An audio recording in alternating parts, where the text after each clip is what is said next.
السلام علیکم ورحمۃ اللہ وبرکاتہ۔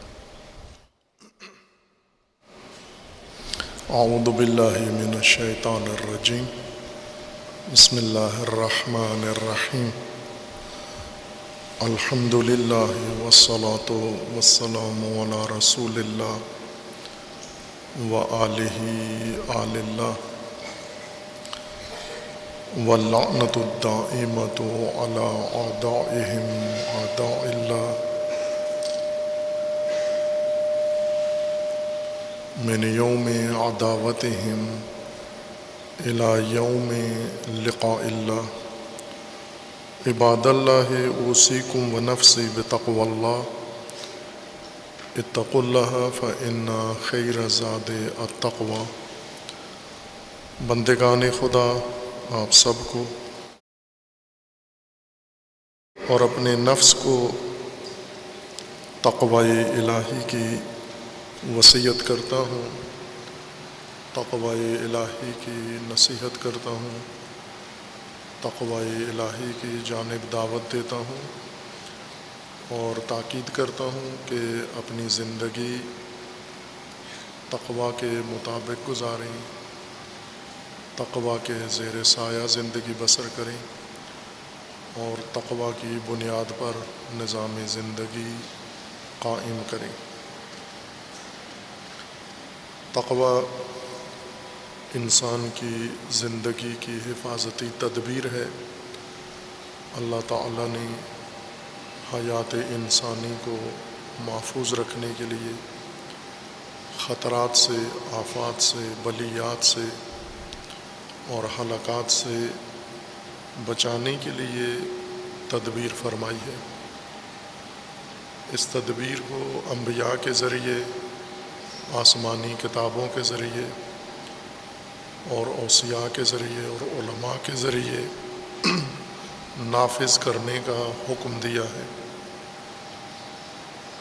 اور اس تدبیر کے اندر انسانی زندگی محفوظ ہے۔ اس سے باہر انسانی زندگی غیر محفوظ ہے۔ حیات انسانی کے لیے اللہ تعالیٰ نے انبیاء کرام علیہم السلام میں سے ہر نبی نے اور اوصیاء و ائمہ اطہار علیہم السلام میں سے ہر امام و وصی نے اپنے عہد میں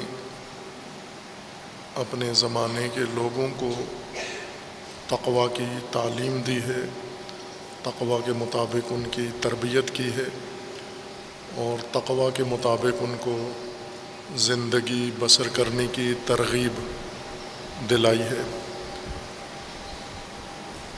ہم قرآن کریم میں بھی انبیاء کرام کے حالات جو قرآن کریم نے ذکر کیے ہیں، ان میں تعلیم تقوی و ترغیب تقوی مشاہدہ کرتے ہیں، اور ائمہ اطہار علیہ السلام میں ہر ہستی نے اپنے عہد میں تعلیم و ترغیب تقوی کا اہتمام کیا ہے، جن میں بہت نمایاں تقوی کی تفصیل و تفسیر حضرت امام سجاد زین العابدین علیہ الصلاۃ والسلام نے فرمائی ہے۔ بائیں کہ آپ کا دور امامت دشوار ترین تاریخ کا دور ہے، لیکن امام نے اس تمام تر دشواری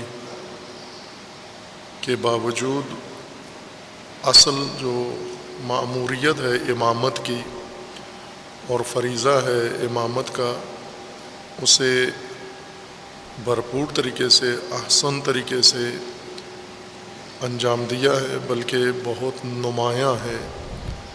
امام سید ساجدین علیہ الصلاۃ والسلام کا اہتمام تقوی کے متعلق، اور جس کا ثبوت اور دلیل صحیفہ کاملہ، صحیفہ مبارکہ سجادیہ ہے،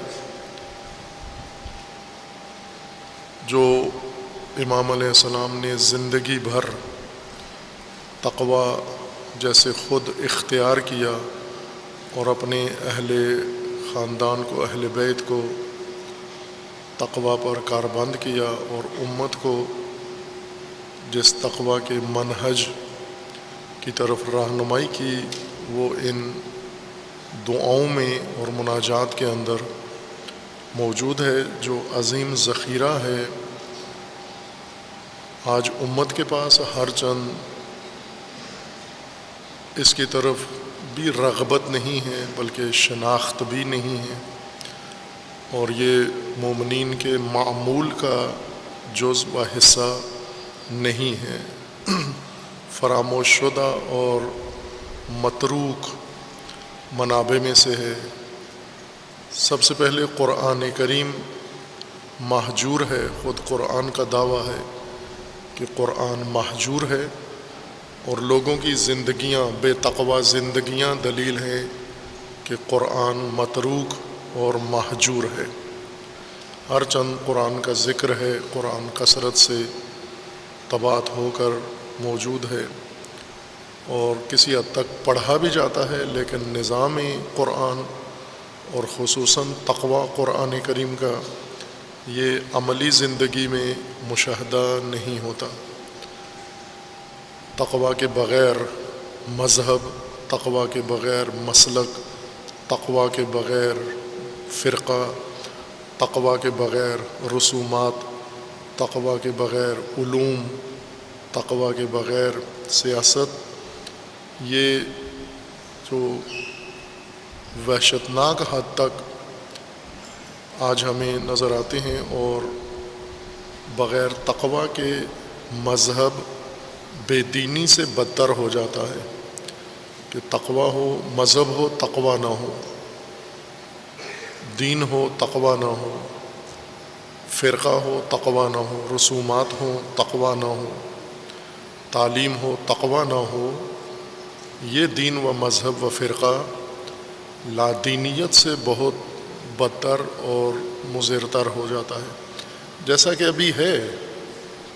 آج ہم دیکھیں مسلمان ممالک میں مسلمانوں کی تمام مشکلات اسی بے تقوی مذہب کی وجہ سے ہیں، بے تقوی دین کی وجہ سے ہیں، اور بے تقوی علماء کی وجہ سے ہیں، جو فتنے ڈالتے ہیں، تفرقے ڈالتے ہیں، دشمنیاں پیدا کرتے ہیں، عداوتیں بڑھاتے ہیں امت کے اندر، اور اس کو ایک بڑا مقدس فریضہ سمجھ کر اور اللہ کی بارگاہ سے اس کے لیے اجر و ثواب کے بھی متمنی ہوتے ہیں، کہ جتنا تفرقہ ڈالتے ہیں، جتنا فتنہ ڈالتے ہیں، اس کے بدلے میں اللہ انہیں اجر بھی دے۔ اس حد تک بے تقوی زندگی نے ان کو اندھا کر دیا ہے، احمق بنا دیا ہے، کہ مذموم کام کر کے اور اللہ تعالیٰ کے مبغوض کام کر کے ان پر اللہ سے اجر مانگتے ہیں۔ صحیفہ کاملہ ایک نادر، نایاب تربیتی نصاب ہے عام انسان کی زندگی کا، جس حالت میں بھی ہو۔ یہ مختص نہیں ہے علماء کے لیے، اور یہ مخصوص نہیں ہے محققین اور اسکالرز کے لیے، بلکہ ہر وہ انسان جو بندگی خدا چاہتا ہے اور عبد بننا چاہتا ہے، یہ اس کے لیے عبدیت کا، بندگی کا نصاب ہے۔ لیکن چونکہ ان مواد پر انسان کو معاوضے نہیں ملتے، فیسیں نہیں ملتی، دنیا نہیں بنتی، کاروبار نہیں چلتا، اس لیے نہج البلاغہ، قرآن، صحیفہ کاملہ موجود ہوتے ہوئے مہجور اور متروک ہیں، اور قرآن کے بغیر زندگی فسق و فجور ہے، نہج البلاغہ کے بغیر زندگی گمراہی و ضلالت ہے، اور صحیفہ کے بغیر زندگی یہ ہلاکت ہے۔ جس زندگی میں صحیفہ کاملہ نہ شامل ہو روزمرہ امور کے اندر، وہ ہلاکت محض ہے اور جہنم محض ہے. اس کی زندگی بھی جہنم ہے جو صحیفہ کاملہ کے مطابق زندگی بسر نہیں کر رہا. امام سید ساجدین علیہ الصلاۃ والسلام نے اس دشوار ترین دور میں، جس کا ہم ادراک و احاطہ نہیں رکھتے، کیا دشواری تھی امام سجاد علیہ السلام کی امامت کے زمانے میں. ہم یہ سمجھتے ہیں کہ مصائب کا آغاز محرم میں 2 محرم کو شروع ہوا، 10 محرم کو ختم ہو گیا، یا 40 پہ ختم ہو گیا مصائب. اس لیے ہمیں امام سید ساجدین علیہ الصلاۃ والسلام کی زندگی اور امامت کی دشواری کا کوئی علم نہیں ہے اور کوئی منبع نہیں ہے جو عوام کو متوجہ کرے، بتائے کیا دور تھا وہ، اور جانا بھی نہیں چاہتے، چونکہ جب وہ دشواری سامنے آتی ہے تو اس میں انسان خود شرمندہ ہوتا ہے. اس شرمندگی سے بچنے کے لیے ہم اس باب کی طرف جاتے ہی نہیں ہیں. امام علیہ السلام نے اس مجموعہ صحیفہ میں بندگی خدا کے لیے جو منہج امت کو بتایا ہے، رہنمائی کی یہ تعلیم دی ہے کہ انسان کا رابطہ اللہ کے ساتھ کیسے ہو. ہم دعا کو عموماً گدائی سمجھتے ہیں، دعا کرنا یعنی مانگنا. صحیفہ دعاؤں کا مجموعہ ہے، یعنی مانگنے کی کتاب ہے، منگتوں کی کتاب ہے. مانگیں، اللہ تعالیٰ سے مانگیں. ضرورت نہیں سمجھتے، جن کے پاس سب کچھ ہے وہ تو سمجھتے ہمارے پاس ہے، ہم کیا مانگیں. جن کے پاس کچھ نہیں ہے وہ بھی سمجھتے ہیں کہ ہم اللہ سے مانگنے کے بجائے جہاں سے دنیا کو مل رہا ہے ہم وہاں سے لیں. دعا اللہ سے رابطے کا نام ہے، اللہ سے مانگنے کا نام نہیں ہے. اللہ سے رابطہ ہے، حقیقی رابطہ، عینی رابطہ، نہ ذہنی اور تصوراتی رابطہ، حقیقی رابطہ، قلبی رابطہ اور واقعی رابطہ اللہ سے. اس کو دعا کہتے ہیں. اللہ کی طرف سے انسان کے ساتھ اور انسان کا رابطہ اللہ کے ساتھ، یہ دعا ہے. اور باقی ساری باتیں اسی رابطے پر منحصر ہیں کہ اگر انسان کا رابطہ اپنے رب سے ہے، شعوری رابطہ ہے. اللہ کا تو ہے رابطہ، کٹتا نہیں ہے، لیکن انسان کا رابطہ، انسان کی جانب سے اپنے رب کے ساتھ رابطہ، یہ کم برقرار ہوتا ہے. بلکہ انسان شاید بڑے زندگی کے ایام میں اور اوقات میں متوجہ ہی نہیں ہوتا رب کی طرف. رابطہ تو دور کی بات ہے، اس کا دھیان ہی نہیں ہوتا کہ میں رب بھی رکھتا ہوں اور میرا رب موجود ہے اور میری ہر چیز اس رب کی جانب سے ہے. غفلت انسان کا لباس بن جاتا ہے، انسان کی زندگی کا وتیرہ بن جاتا ہے، اور غافل انسان رب سے دور ہو جاتا ہے. اگر انسان اپنے رب سے، اپنے رب کے ساتھ رابطہ قائم کر لے، باقی تمام امور وہ اس رابطے کے اندر آ جاتے ہیں. سر، راز ساری چیزوں کا یہی رابطہ ہے، اور اس کی چابی، رابطے کی چابی دعا ہے. یہ تعلق دعا سے قائم ہوتا ہے. ان دعاؤں میں 5ویں دعا امام سید ساجدین علیہ الصلاۃ والسلام کی، اس دعا میں ہے وَكَانَ مِن دُعَائِهِ علیہ السلام لِنَفْسِهِ وَأَهْلِ وِلَایَتِهِ. اپنے لیے دعا ہے اور اہل ولایت کے لیے، جو ولایت امام کے اندر ہیں، جو ولایت امام کے معتقد ہیں، پیروکار ولایت ہیں، ان پیروان ولایت کے لیے دعا ہے. یعنی منشور ہے. دعا کا مطلب یہ نہیں کہ مانگ رہے ہیں، امام اپنے لیے کچھ مانگ رہے ہیں، اور کچھ اپنے ماننے والوں کے لیے مانگ رہے ہیں. یعنی منشور ہے، نصاب ہے، دستور ہے، جو خود جس طریقے سے رب کے ساتھ امام کا رابطہ ہے وہی اہل ولایت کو اور اپنے پیروکاروں کو تعلیم دے رہے ہیں. اس کا پہلا حصہ اس دعا کا یہ ہے: یا من لا تنقضی عجائب و عظمتہ صلی علی محمد و آلہ وسلم واحجبنا عن الالحاد فی عظمتک و یا من لا تنتہی مدت ملکہ صلی علی محمد و آلہ وسلم. پاکستان میں نہج البلاغہ اور صحیفہ کی طباعت متعدد دفعہ ہو چکی ہے. لوگ خریدتے بھی ہیں، کم و بیش ہر گھر میں یہ 2 کتابیں ہوتی ہیں، لیکن ہاتھ نہیں لگاتے ان کو، اور اگر پڑھتے تو انہیں اندازہ ہو جاتا کہ اس میں کتابت کی، ٹائپنگ کی غلطیاں ہیں، ترجمے کی بھی اور عربی متن کی بھی، اور وہی غلط متن بار بار چھاپتے ہیں. بلکہ چونکہ کاروباری مقاصد کے لیے چھاپتے ہیں. نہج البلاغہ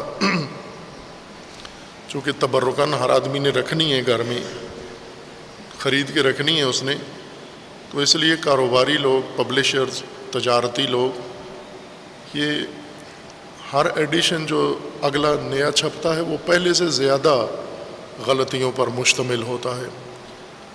اور چونکہ پڑھتے نہیں ہیں نہ علماء نہ غیر علماء، ان غلطیوں کی نشاندہی بھی نہیں کرتے کہ کتنی غلطیاں ہیں متون کے اندر اور کتنی غلطیاں ہیں ترجمے کے اندر. بہترین ترجمہ صحیفہ کا نہج البلاغہ کی طرح حضرت علامہ مفتی جعفر حسین رحمۃ اللہ علیہ کا ہے، اور کتابوں میں جو ترجمے ہیں اور متن ہے عربی، دونوں میں ٹائپنگ کی فراوان غلطیاں ہیں.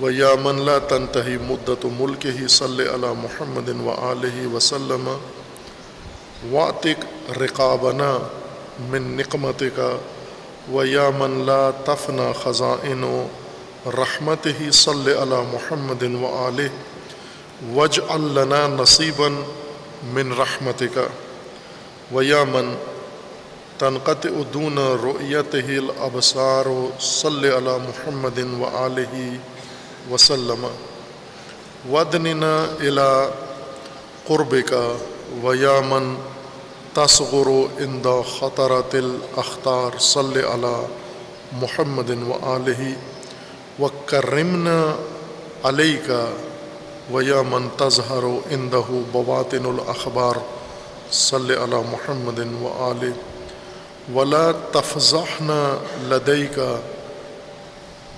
یہ یہاں تک بہت خوبصورت ہے دعا، ہر جملہ بہت گہری تفسیر رکھتا ہے. اللہم صلی علی محمد وآل محمد ولا تفضحنا لدیک. اے اللہ ہمیں اپنی بارگاہ میں اپنے نزدیک رسوا نہ کرنا،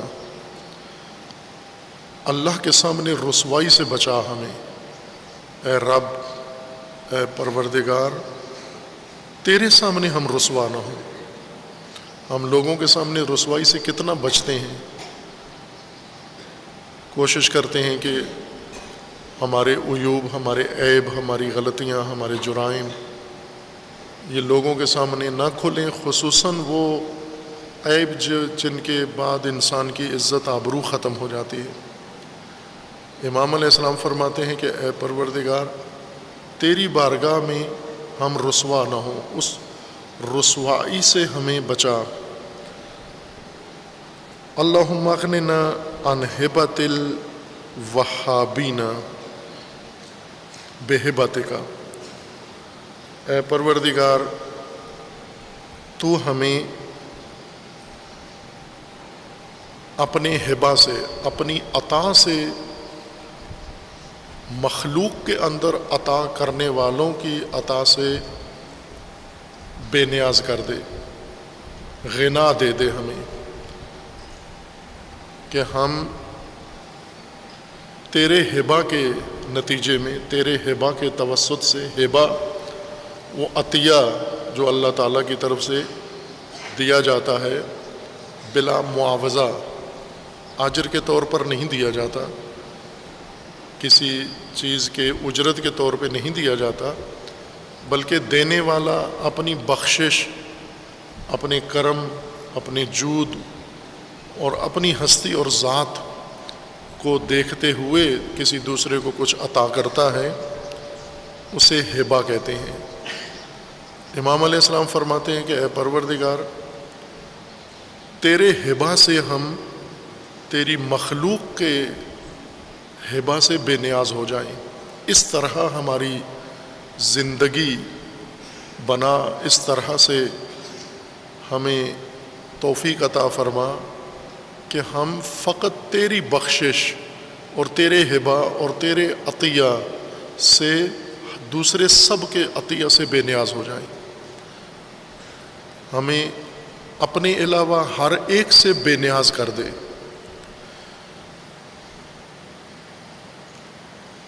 وقفنا، یہ اب یہاں اس نسخے میں غلط لفظ لکھا ہوا ہے، واشت القاطعین نہیں ہے، وقفنا۔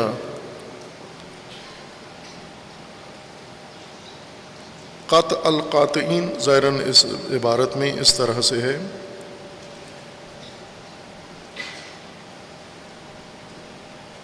وَأَن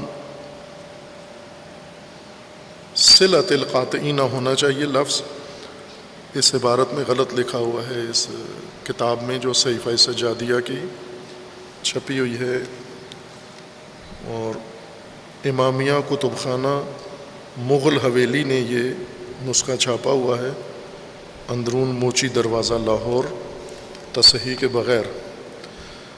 وقفنا صلۃ القاطعین بصلتک، اور اے پروردگار تو ان لوگوں کے، یا قطع القاطعین بھی شاید ہو لفظ، اب میرے ذہن میں نہیں ہے دوسرے صحیح نسخے کی عبارت کیا ہے، اے پروردگار جو لوگ ہم سے قطع تعلق کر لیتے ہیں، اپنا رابطہ ہم سے منقطع کر لیتے ہیں، قطع تعلق ہیں، ان سے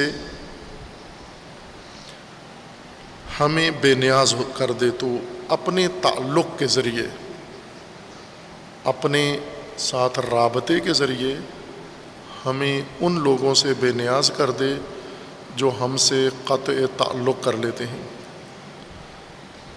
حتی لا نرغب الی احد معاہ یا معاک بذالک، یہ پوری عبارت ہی غلط ہے، اگر دوسرا کوئی نسخہ ہے صحیفہ کا وہ لے آئیں، یہ پورا متن ہی غلط لکھا ہوا ہے۔ حتی لا نرغب الی احد معاہ بذالک، تیرے رابطے کے بعد ہم رغبت ہی نہ رکھیں تعلق اور رابطے کی کسی کے ساتھ۔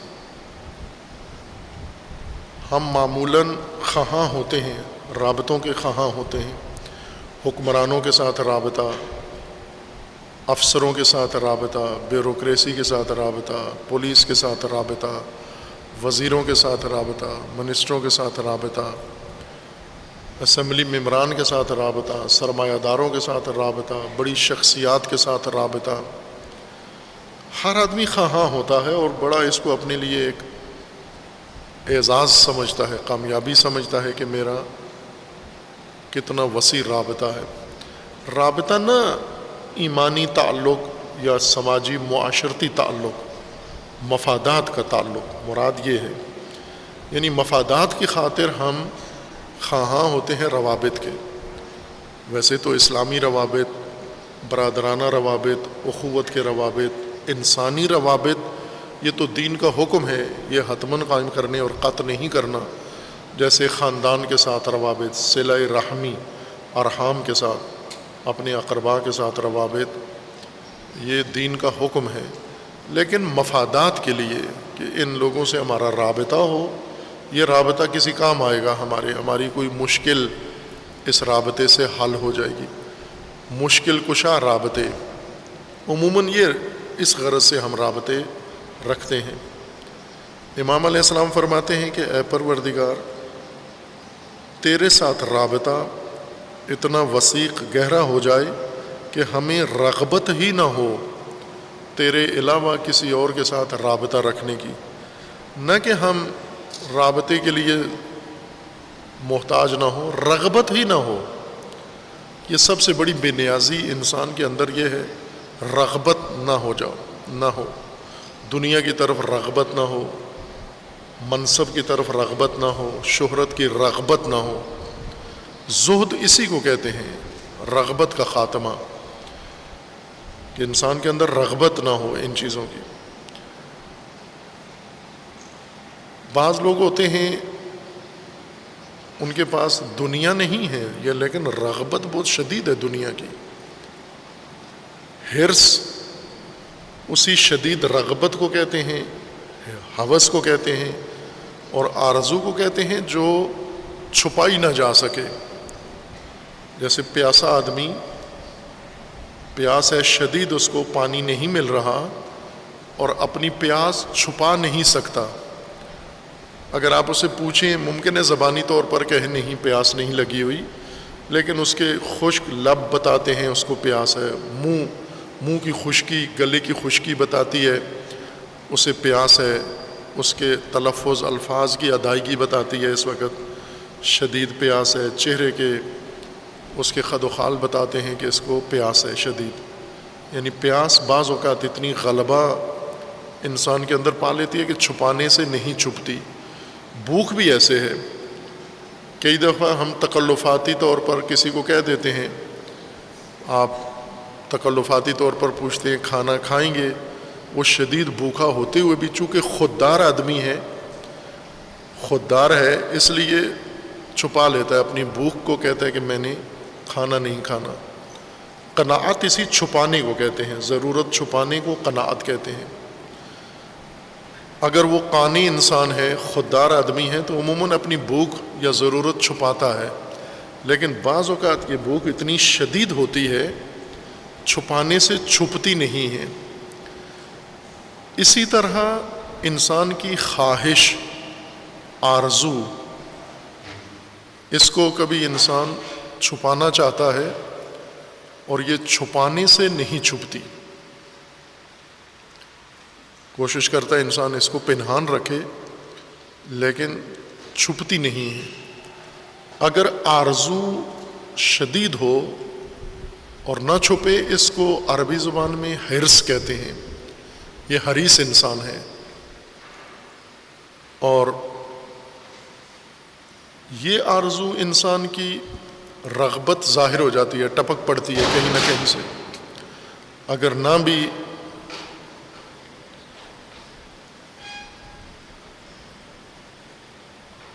انسان اس کے مطابق عمل نہ بھی کرے تو رغبت اپنی نہیں چھپا سکتا۔ ہم جو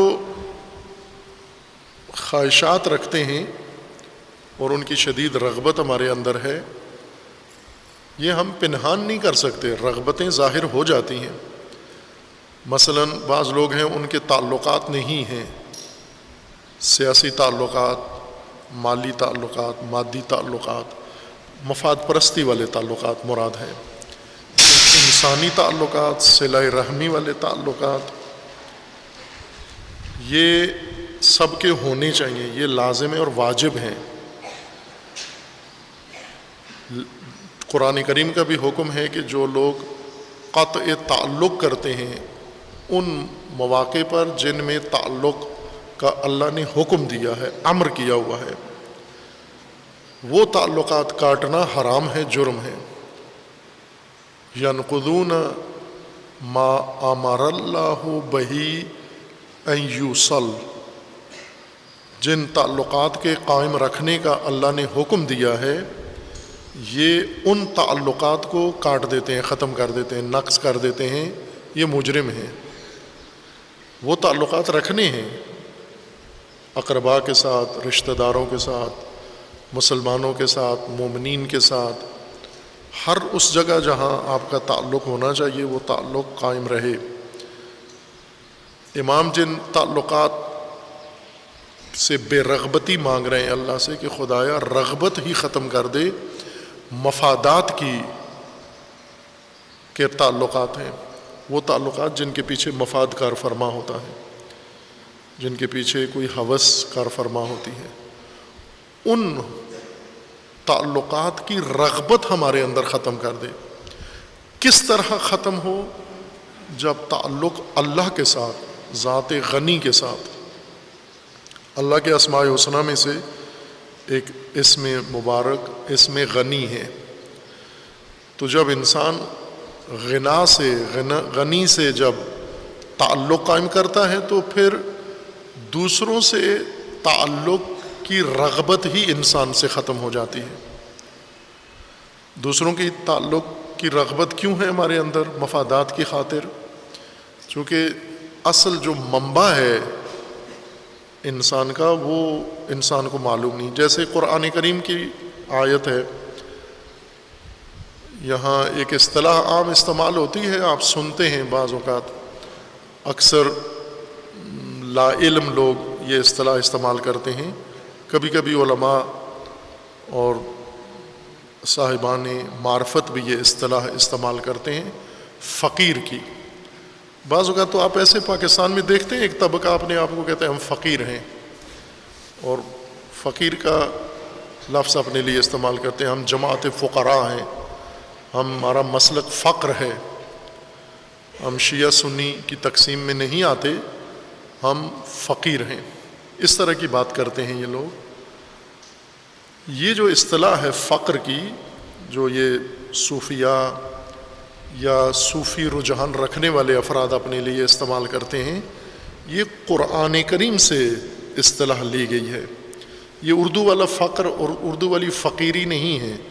اردو میں فقیر کہتے ہیں گدھا، محتاج، اور اس شخص کو جو لوگوں سے مانگتا ہے، فقیر۔ قرآن کریم میں اللہ تعالیٰ کا فرمان ہے کہ انتم الفقراء الی اللہ، انسان کو فرمان ہے کہ تم فقیر الی اللہ ہو، تم فقر ہو، اور اللہ هو الغنی۔ فقیر یعنی تم فقط غنی کے محتاج ہو، تمہاری ضرورت، تمہاری احتیاج فقط غنی ہے، غنا ہے۔ فقیر کا محتاج نہیں ہوتا، فقیر غنا کا، غنی کا محتاج ہوتا ہے، اور غنی ذات خدا ہے۔ اس لیے ہم جتنے بھی تعلقات قائم کرتے ہیں ان تعلقات سے ہمارے اندر بے نیازی پیدا نہیں ہوتی اور مزید رغبت پیدا ہوتی ہے۔ جیسے پیسہ ہے، آپ پوری دنیا میں ایک انسان بھی ایسا نہیں دیکھیں گے جو پیسے کا چاہنے والا ہو، رغبت رکھتا ہو، اور کسی مبلغ پر قانع ہو جائے کہ اس سے زیادہ مجھے پیسہ نہیں چاہیے، اگر اسے دیں بھی تو واپس کر دے۔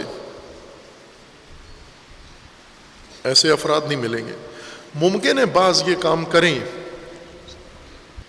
پہلے اللہم اغننا عن ہبت الوہابین بہبتک وکفنا وحشت القاطعین بصلتک حتی لا نرغب الی احد بذالک۔ تو یہ نسخہ فارسی، یہ بھی اردو کا ہی ہے لیکن ٹھیک ہے، یہ دار القرآن نے چھاپا ہے یہ نسخہ، یہ تصحیح شدہ۔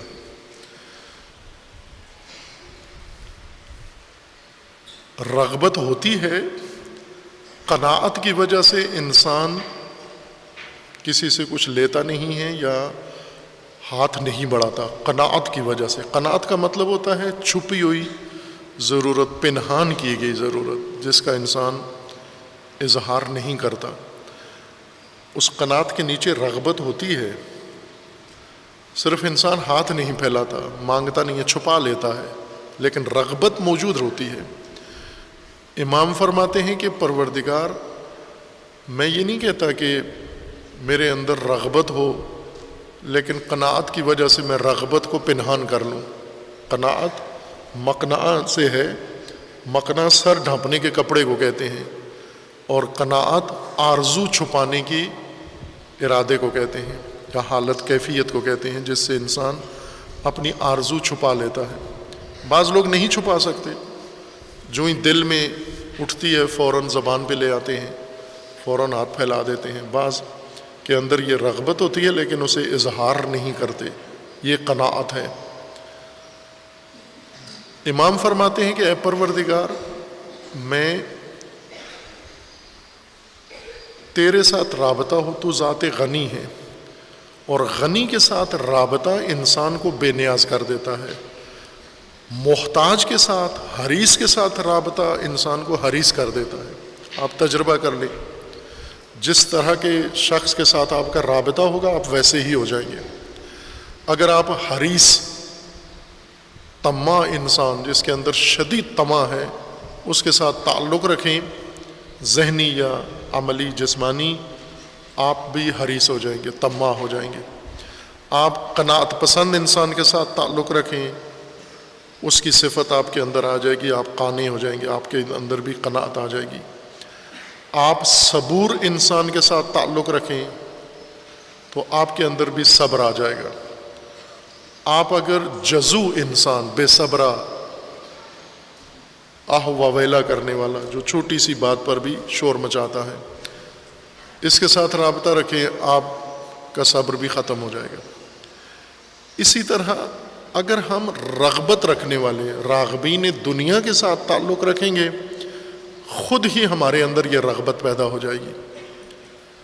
امام علیہ السلام فرماتے ہیں کہ اے پروردگار، تو غنی کر دے ہمیں، اغننا، ہمیں غنی کر دے، ہم فقراء کو جو تیرے محتاج ہیں، تیرے ساتھ مرتبط ہیں، تو ہمیں غنی بنا دے، ان ہبت الوہابین بہبتک، تیرے ساتھ رابطہ ہمیں دنیا کے وہابین، وہاب ہبہ کرنے والے کو کہتے ہیں، وہاب ہبہ کرنے والے، اللہ کے اسماء حسنہ میں سے ہے وہاب۔ ابھی پاکستان میں سمجھتے ہیں لوگ کہ وہابی سے وہاب نکلا ہے، اور وہاب نام بھی نہیں رکھتے، چونکہ وہابی مسلک ایک شخص سے منسوب ہے محمد ابن عبد الوہاب کے ساتھ، تو اس وجہ سے ان کو وہابی کہتے ہیں۔ اس کے باپ کا نام وہاب تھا، عبد الوہاب، اس مذہب کو وہابی کہتے ہیں، اور وہابی لفظ ہی منفور ہو گیا ہے ان کے عقائد یا ان کے اعمال کی وجہ سے، بلکہ اب خود جو وہابی ہیں وہ بھی پسند نہیں کرتے۔ ایک بزرگ عالم دین، انہوں نے مجھ سے باقاعدہ شکوہ کیا ہے، بلکہ مجلس میں بھی کہا ہے انہوں نے کہ جس طرح شیعوں کو رافضی کہا جائے تو پسند نہیں کرتے، اسی طرح اہل حدیث کو وہابی کہا جائے تو یہ پسند نہیں کرتے، یعنی خود وہ بھی اچھا نہیں سمجھتے اس لفظ کو، وہ اس مسلک یا مذہب یا جو ہے اس کے بارے میں ذہنیت۔ لیکن وہاب عربی زبان میں ہبہ کرنے والے کو کہتے ہیں، جو شخص ہبہ کرتا ہو وہاب ہے۔ اور بعض لوگ ہیں جو دوسروں کی مدد کرتے ہیں، حکام ہیں، حکمران ہیں، سرمایہ دار ہیں، بہت سارے لوگ ہیں اپنی اچھی اخلاقی صفات کی وجہ سے، یا بعض لوگ کسی مفاد کی خاطر دوسروں کے اوپر بذل و بخشش کرتے ہیں۔ امام سید ساجدین علیہ السلام فرماتے ہیں کہ اس ہبہ سے جو لوگ کرتے ہیں اس سے مجھے بے نیاز قرار دے، رغبت ہی ختم کر دے، وقفنا وحشت القاطعین بصلتک حتی لا نرغب الی احد مع بذلک، حتیٰ کہ ہم تیری اس اغنا کے بعد ہم رغبت ہی نہ رکھتے ہوں کسی کی طرف۔ ایک اور حالت جو تکلیف دہ ہے اور کوئی بھی اس حالت کو برداشت نہیں کرتا، آپ اپنے دور میں باقاعدہ امام سید ساجدین علیہ السلام کی اس بات کو تصدیق کریں کہ امام جو فرما رہے ہیں وہ عملی طور پر تجربے میں دیکھیں کہ آیا ایسے ہے یا نہیں ہے، کہ جب کسی شخص سے دوسرے قطع تعلق کر لیتے ہیں، قاطعین تعلقات ختم کر لیتے ہیں، اس کے بعد وہ تنہا رہ جاتا ہے، اکیلا رہ جاتا ہے، اس تنہائی میں وہ گھبرا جاتا ہے، وحشت اس کو ہوتی ہے، وحشت وہ گھبراہٹ جو تنہائی کے اندر انسان کو نصیب ہوتی ہے، غربت اور وحشت یا وحشت غربت، تنہائی کے اندر طاری ہونے والی کیفیت، یہ وحشت جو قاطعین کے قطع کرنے سے، قاطعین یعنی جو انسان سے تعلق قطع کر لیتے ہیں، وسائل قطع کر لیتے ہیں، نصرت قطع کر لیتے ہیں، حمایت قطع کر لیتے ہیں، ختم کر دیتے ہیں، کاٹ دیتے ہیں، نہیں کرتے، یہ سب سے بڑا دشوار کام ہے۔ اسے کوئی انسان، بڑے بڑے پہلوان بھی اسے برداشت نہیں کر سکتے، یہ وحشت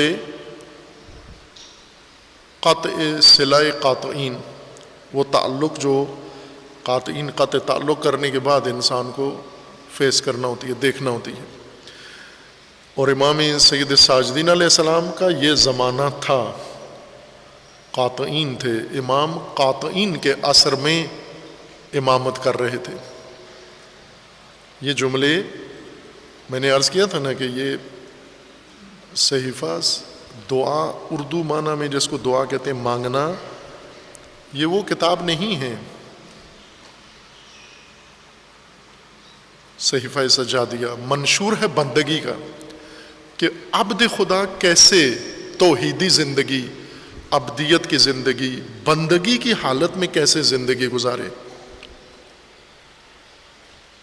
یہ نصاب ہے بندگی کا، جسے عبدیت کی زندگی گزارنی ہے، جسے بھی گزارنی ہے اس کا یہ نصاب ہے۔ لیکن جسے عبدیت سے باہر زندگی گزارنی ہے، فسق و فجور کے اندر زندگی گزارنی ہے، گمراہی و ضلالت کے اندر زندگی گزارنی ہے، اس کے لیے الگ منشور ہے، اور ہیں جو ابھی لوگوں کے پاس ہیں وہ وہی منشور ہیں، اور جہاں زندگی گزار رہے ہیں صحیفہ کے میدان زندگی میں زندگی نہیں گزار رہے۔ چونکہ اگر ہم دیکھیں عام لوگوں کی زندگیوں کو، ان پر خوف بھی طاری ہے، ان کے اندر رغبتیں بھی موجود ہیں، اور یہ سب اس وجہ سے ہے، یعنی لوگوں کی پرواہ، خشیت الناس شدید طور پر رچ بس گیا ہے لوگوں کے اندر، خشیت الناس، لوگوں کی پرواہ،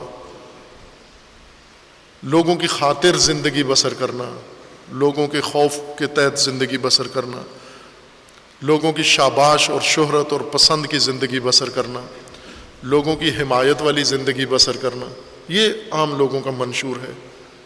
یہ میڈیا بھی اسی کو ترویج کر رہا ہے، حکومت بھی اسی کو ترویج کر رہی ہے، اور ہمارے آباء و اجداد کا جو طور طریقہ ہے وہ بھی یہی ہے۔ امام ساجدین علیہ السلام بندگی کی زندگی کا منشور بتا رہے ہیں کہ اگر انسان اللہ کے ساتھ رابطہ رکھ کر زندگی گزارے، وہ یہ ہے کہ جسے وحشت قاطعین اور ان کا تعلق کاٹ لینا انسان کو وحشت میں نہ ڈالے، گھبراہٹ میں نہ ڈالے، تنگی میں نہ ڈالے۔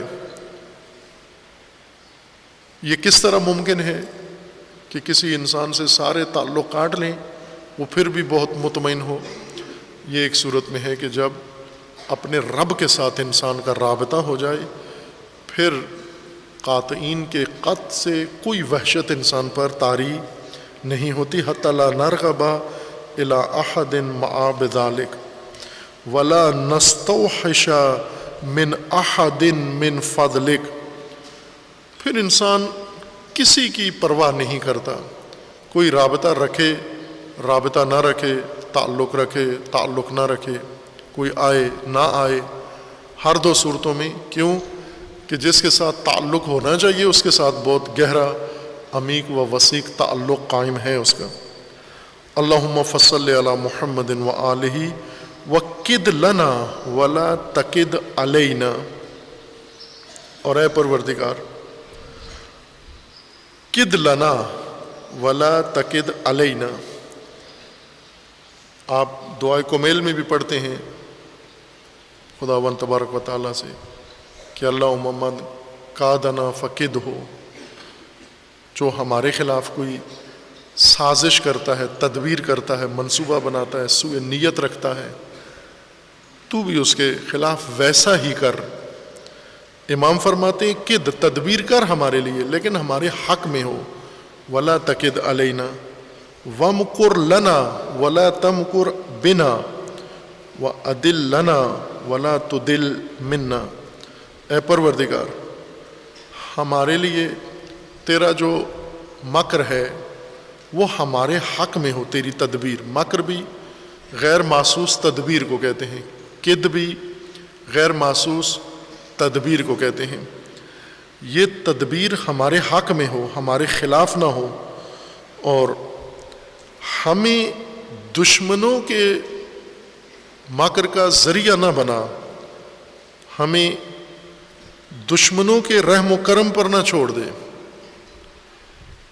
وَأَدِلْ لَنَا وَلَا تُدِلْ مِنَّا۔ اب انسان کے ساتھ جب اللہ کا رابطہ قائم ہو جائے، جو تقوی کی اساس ہے، بنیاد ہے، پھر دشمن و دوست انسان کے لیے یکساں ہو جاتے ہیں۔ بہت زیبا دعا ہے، یہ پوری پڑھنی چاہیے لیکن وقت نہیں ہے، میں چند جملے پڑھ کر تیمناً، خطبے کا وقت محدود ہے۔ اللہم صلی علی محمد وآل محمد وقنا منک واحفظنا بک واہدنا الیک ولا تباعدنا عنک ان من تقہ یسلم ومن تہدہ یعلم ومن تقربہ الیک یغنم۔ اے پروردگار، ہمیں محفوظ فرما، تقوی ہمیں محفوظ فرما، واحفظنا بک، اور اپنے ذریعے، اپنی ذات کے ذریعے ہمارا تحفظ فرما، واہدنا الیک ولا تباعد عنک، ہمیں اپنی طرف رہنمائی کر اور اپنے آپ سے دور نہ کر ہمیں۔ ان من تقہ یسلم، جسے تو تحفظ دے گا، تقوی، وہ سالم رہے گا، محفوظ رہے گا۔ ومن تہدہ یعلم، اور جسے تو رہنمائی اپنی جانب کرے گا وہ آگاہ ہوگا۔ ومن تقربہ الیک یغنم، اور جسے تو اپنی قربت عطا کرے گا وہ غنیمت لے گا۔ اللہم صلی علی محمد وآل محمد وقفنا حد نوائب الزمان۔ اے پروردگار،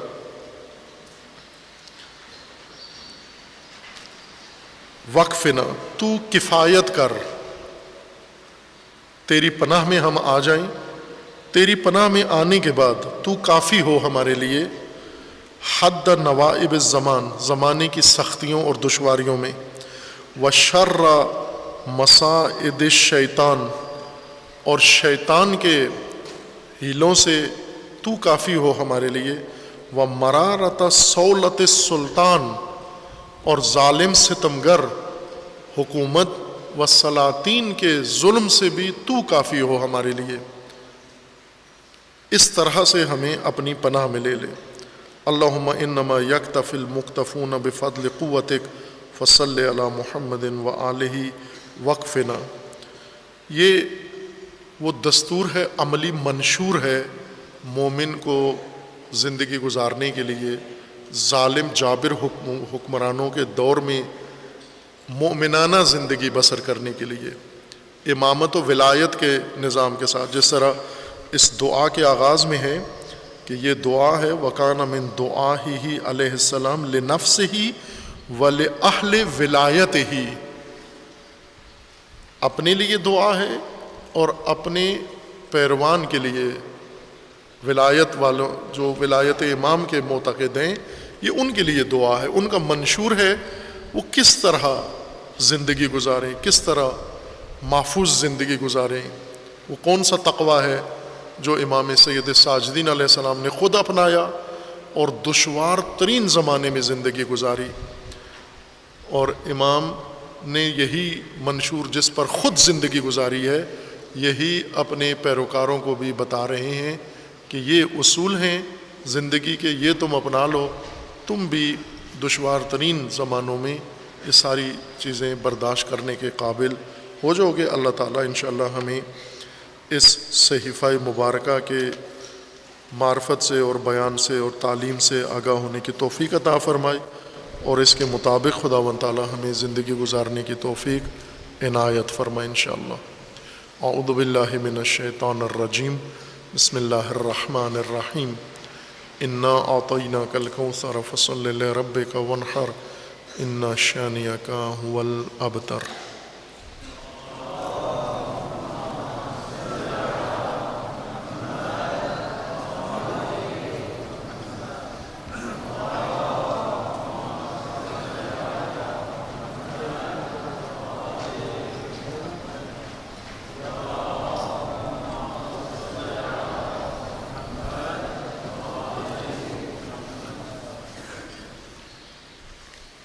اعوذ باللہ من الشیطان الرجیم، بسم اللہ الرحمن الرحیم۔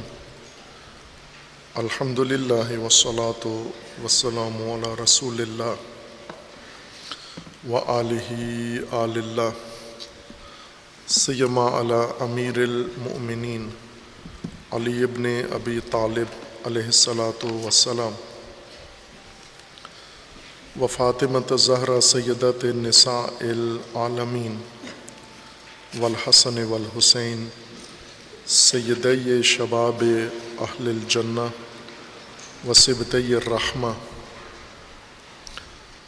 وعلی ابن الحسین ومحمد ابن علی وجعفر ابن محمد وموسیٰ ابن جعفر وعلی ابن موسیٰ ومحمد ابن علی وعلی ابن محمد والحسن ابن علی والحجۃ ابن الحسن القائم المنتظر المہدی، حجج اللہ علی عبادہ وامناؤہ فی بلادہ، واللعن علی اعدائہم اجمعین من الآن الی قیام یوم الدین۔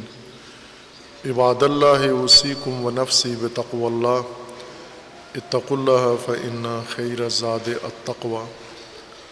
بندگان خدا، آپ سب کو اور اپنے نفس کو تقوی الہی کی وصیت کرتا ہوں، تقوی الہی کی نصیحت کرتا ہوں، تقوی الہی کی جانب دعوت دیتا ہوں اور تاکید کرتا ہوں کہ اپنی زندگی تقوی کے مطابق بسر کریں، تقوی کے زیر سایہ زندگی گزاریں اور تقوی کی بنیاد پر نظام زندگی قائم کریں۔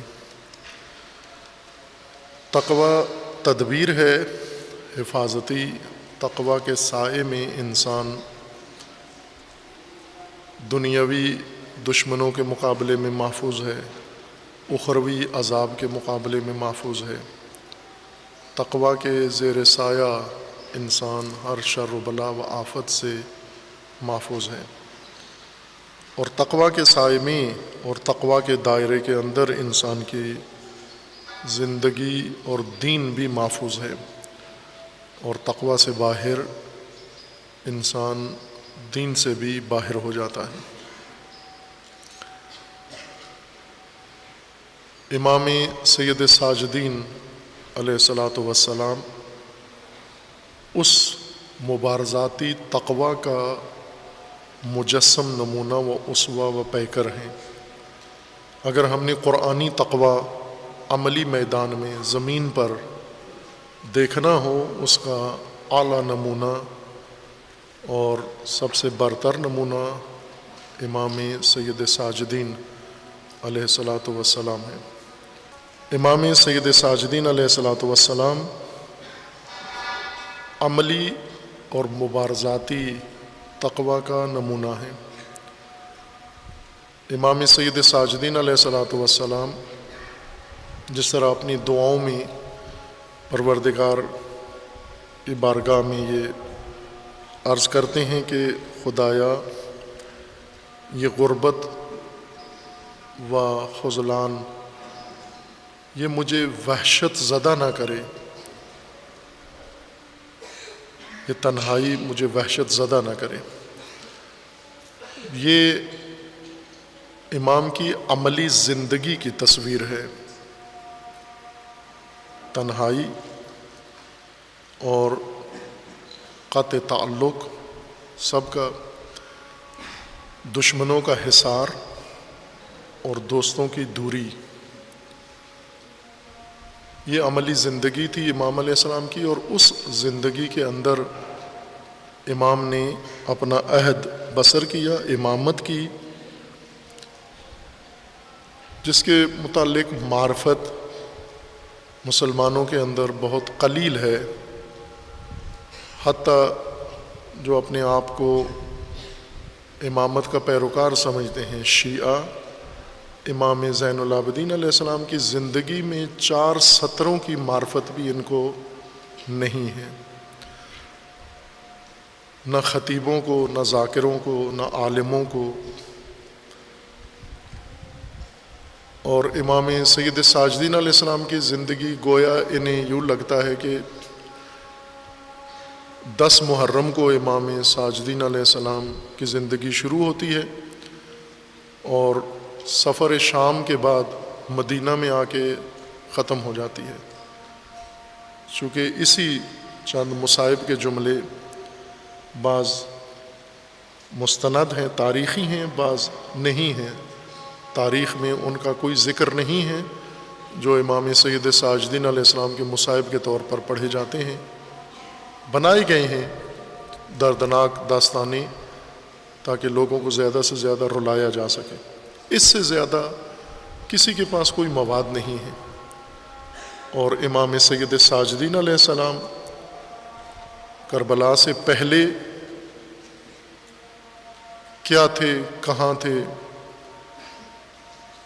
حضرت علی اکبر علیہ السلام، قتیل کربلا، شہید کربلا، ان کا ذکر زیادہ ہے امام زین العابدین علیہ السلام سے، لیکن امام زین العابدین علیہ السلام کا ذکر نہیں۔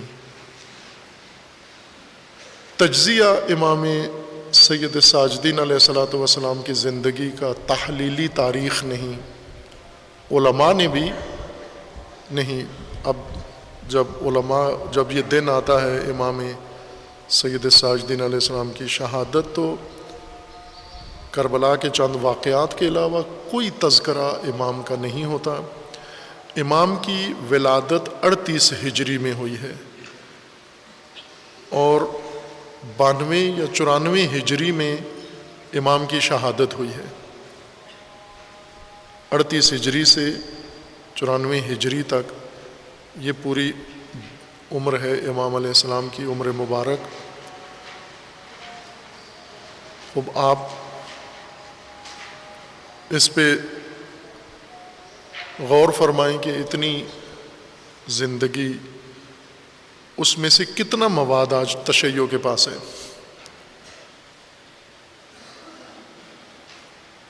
یہ لگ بھگ 60 سال کے قریب زندگی جو ہے، 57-56 سال زندگی، اس میں سے کتنا مواد ہے تشیع کے پاس؟ کتنا ذکر ہوتا ہے امام سید ساجدین علیہ السلام کی اس زندگی میں، خصوصاً امامت کا عہد امام کا جو 60 ہجری 61 ہجری محرم کو شروع ہوتا ہے، 10 محرم کو عہد امامت امام کا آغاز ہوتا ہے اور 94 یا 95 ہجری تک جاری رہتا ہے۔ یہ 34-35 سالہ یہ عرصہ، اتنی مفصل عہد امامت میں سے کتنا مواد شیعہ کے پاس ہے تاکہ شیعہ دوسرے مسلمانوں کو تعلیم دے سکے؟ کبھی غور نہیں کیا ہم نے اس موضوع کے اوپر، ضرورت بھی نہیں سمجھتے، اس لیے کہ امام سجاد علیہ السلام کی صرف مصائب ہمیں سنائیں، ہم ان کے مصائب سن کے روئیں، ہمارا کام رونا ہے۔ باقی 34 سالہ عہد امامت، ظاہر ہے وہ تو رونے کے واقعے کے بعد سے شروع ہوتا ہے۔ عہد امامت شروع ہوتا ہے کربلا سے، بعد از کربلا۔ ہمیں صرف امام سجاد علیہ السلام کے سفر شام کے مصائب سے دلچسپی ہے، اس حد تک ہم جانتے ہیں، اور وہ بھی مستند کم ہیں، مقاتل میں جو لکھے گئے ہیں وہ کم ہیں، خود ساختہ زیادہ ہیں۔ باقی جو 34 سالہ امامت ہے، 35 سالہ، جو سب سے اہم زمانہ ہے امام کا، اور جس کے لیے اللہ تعالیٰ نے محفوظ رکھا امام زین العابدین علیہ السلام کو کربلا میں، اور امام حسین علیہ السلام نے تدبیر کر کے امام کو محفوظ رکھا تاکہ بعد میں سلسلہ امامت قائم رہے، سریت امام حسین و رسول اللہ جاری رہے۔ ایک تدبیر کے ساتھ یہ ہوا۔ یہ بعد کا جو 34 سالہ 35 سالہ دور ہے، شیعہ کچھ بھی نہیں جانتا اس بارے میں، اور یہ سب سے دشوار عہد امامت، سب سے دشوار عہد امامت ہے۔ اتنا سختی کا زمانہ ائمہ اطہار میں سے کسی پر نہیں گزرا، حتیٰ امام حسین علیہ السلام پر بھی۔ امام علی علیہ السلام کا زمانہ دشواری کا زمانہ تھا، امام حسن علیہ السلام کا زمانہ دشواری کا زمانہ تھا، امام حسین علیہ السلام کا زمانہ دشواری کا زمانہ تھا۔ پھر اس کے بعد امام باقر و امام صادق علیہ السلام کا زمانہ تھوڑا سا نرمی کا زمانہ کہہ سکتے ہیں، اور امام کاظم علیہ السلام سے پھر سختی کا زمانہ دوبارہ شروع ہوتا ہے۔ اور امام عصر کی امامت جب شروع ہوتی ہے تو وہ سختی اتنی شدید ہو جاتی ہے، دشواری کے حکم الہی سے وہ پردہ غیبت میں چلے جاتے ہیں۔ اس تمام عہد میں امام زین العابدین علیہ السلام کا عہد جیسا کوئی عہد نہیں ہے۔ جس طرح ائمہ اطہار معصومین علیہ السلام نے بیان فرمایا تھا شہادت امام حسین علیہ السلام کے متعلق کہ جیسی شہادت امام حسین کی ہے ایسی کسی اور امام کی نہیں ہے، لا یوم کا یوم کا یا ابا عبداللہ۔ اسی طرح عہد امامت کے عنوان سے جو عہد امام علی ابن الحسین زین العابدین علیہ السلام کا ہے، یہ کسی اور امام کا عہد نہیں گزرا۔ خوب آپ توجہ فرمائیں، اس عہد میں امام کی امامت کے 34 سالہ عہد میں بہت سارے واقعات رونما ہوئے ہیں اور تاریخ پہ چھائے ہوئے ہیں، اور ان واقعات کے پردے کے پیچھے امام بالکل فراموش شدہ ہیں، اپنے زمانے میں بھی اور آج بھی۔ امام علیہ السلام نے ان دعاؤں کے ذریعے جو کچھ بیان فرمایا ہے اسی سے اس زمانے کا اندازہ ہو جاتا ہے۔ اسی دعائے پنجم کا ایک اقتباس یہ ہے، اللہم انکا من والیت لم یضرہ خذلان الخاذلین یا خذلان الخاذلین ومن اعطیت لم ینقصہ منع المانعین ومن ہدیت لم یغوہ اضلال المضلین فصل علی محمد وآل محمد وامنعنا بعزک من عبادک واغننا من غیرک بارفادک واسلک بنا سبیل الحق بارشادک۔ ان جملات کے اندر امام علیہ السلام نے اپنا پورا عہد امامت سمو دیا ہے۔ تمام عہد جتنا گزرا ہے امامت کا وہ ان دعا کے اس حصے میں امام علیہ السلام نے ذکر فرما دیا ہے۔ اللہم انکا من والیت لم یضررہ خذلان الخاذلین، اے میرے مولا، میرے پروردگار، میرے رب، جسے تو نے اپنی پناہ میں لے لیا، جسے تو نے اپنی ولایت میں لے لیا، جو تیری ولایت میں آ گیا، اسے خاذلین کے خذلان کا کوئی نقصان نہیں ہو سکتا۔ امام علیہ السلام نے اپنے عہد کو عہد خذلان متعارف کروایا ہے، یا پہلے جملے جو گزرے ہیں عہد وحشت قاطعین،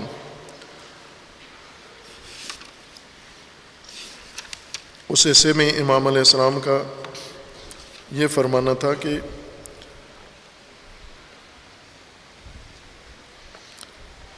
وقفنا وحشت القاطعین،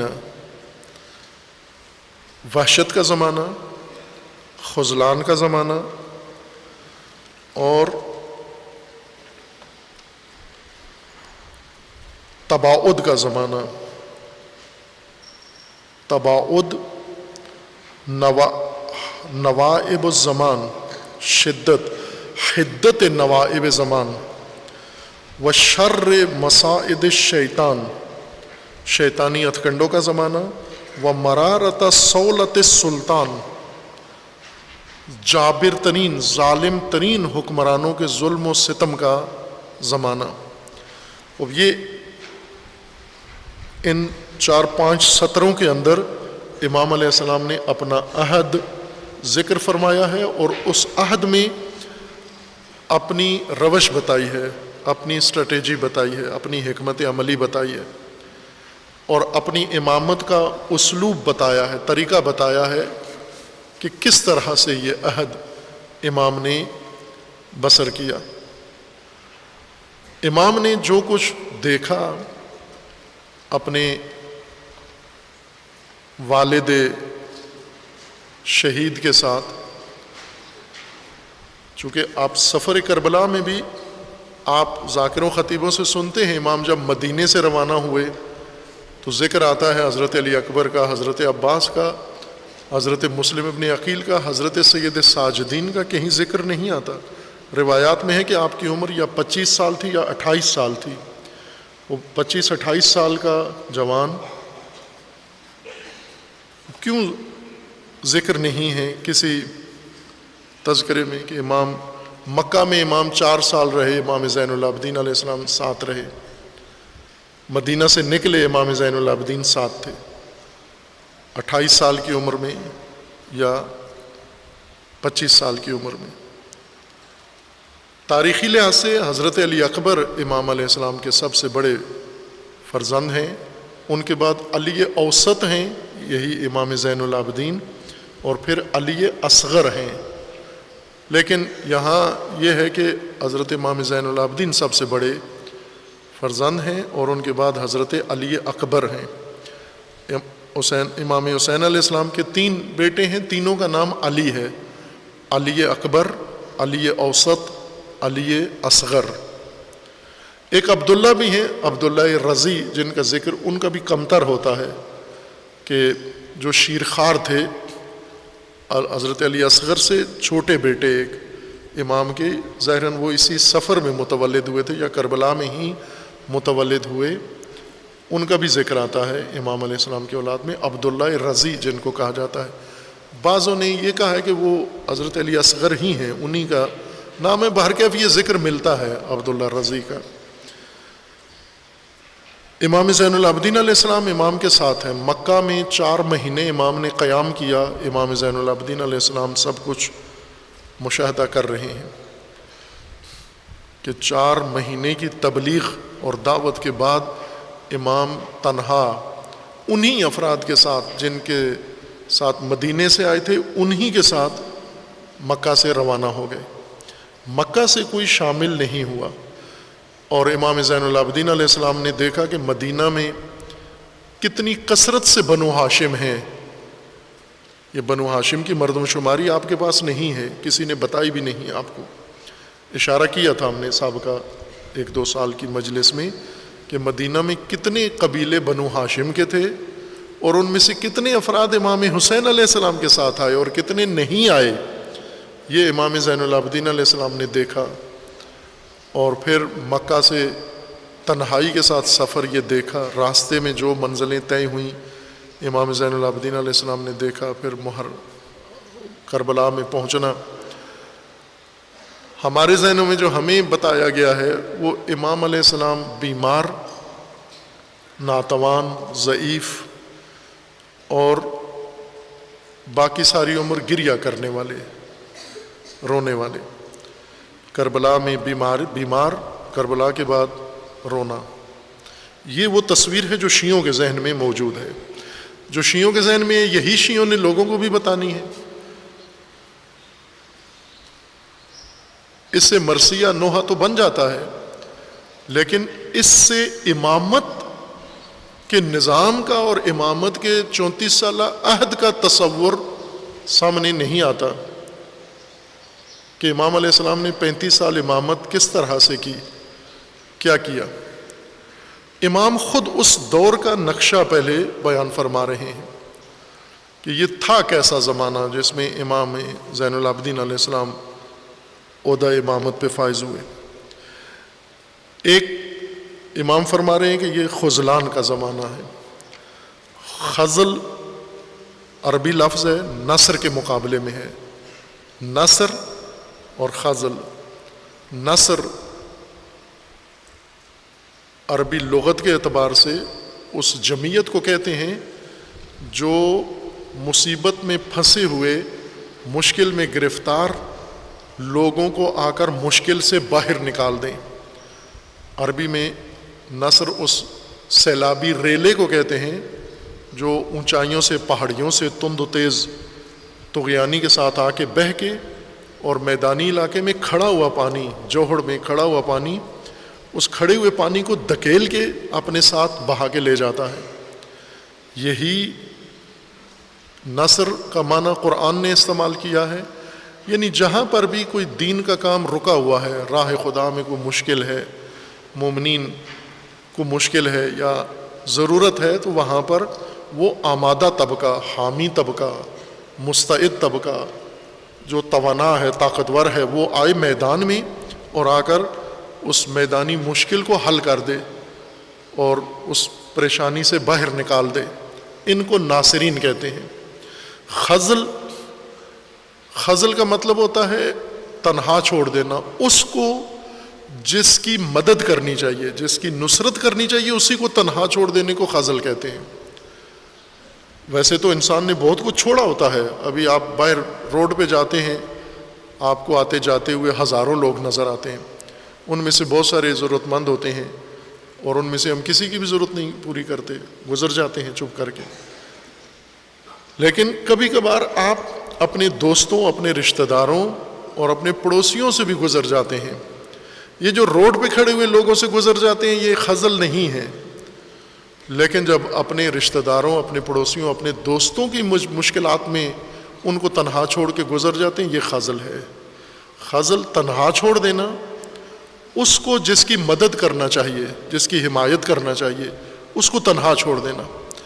امام علیہ السلام فرماتے ہیں کہ یہ زمانہ خذل تھا، اور یہ زمانہ سہولت سلطان کا زمانہ تھا، مرارت سہولت سلطان کا زمانہ تھا، اور یہ شیطانی ہتھ کنڈوں کا زمانہ تھا، اور یہ نوائب الزمان، حدت نوائب زمان، زمانے کی انتہا درجے کی سختیاں تھیں اس وقت، اور یہ زمانہ تباعد کا تھا، دوری کا، لوگوں کی دوری کا زمانہ تھا، اور یہ زمانہ جو وحشت قاطعین، قطع تعلق کرنے کے نتیجے میں جو تنہائی طاری ہوتی ہے، یہ اس تنہائی کا زمانہ تھا۔ خوب یہ مختصر جو امام علیہ السلام نے یہاں پر اللہ تعالیٰ سے طلب کیا ہے کہ یہ زمانہ ہے، یہ کیفیت ہے، اور اس میں تو پناہ گاہ ہے اور تیرا بھروسہ ہے، تیری ڈھارس ہے، تیرا سہارا ہے، اور تیرے ساتھ تعلق ہوتے ہوئے یہ جو نہیں ہیں ان سے مجھے بے نیاز کر۔ امام علیہ السلام اللہ سے غنا، استغنا و بے نیازی مانگ رہے ہیں کہ یہی لوگ جو جن کا پہلے جنہوں نے ایک اقدام کیا، جنہوں نے خط لکھے، نصرت کا وعدہ دیا اور پھر خذلان کیا، تنہا چھوڑ کر چلے گئے، ان سے بے نیاز کر دے۔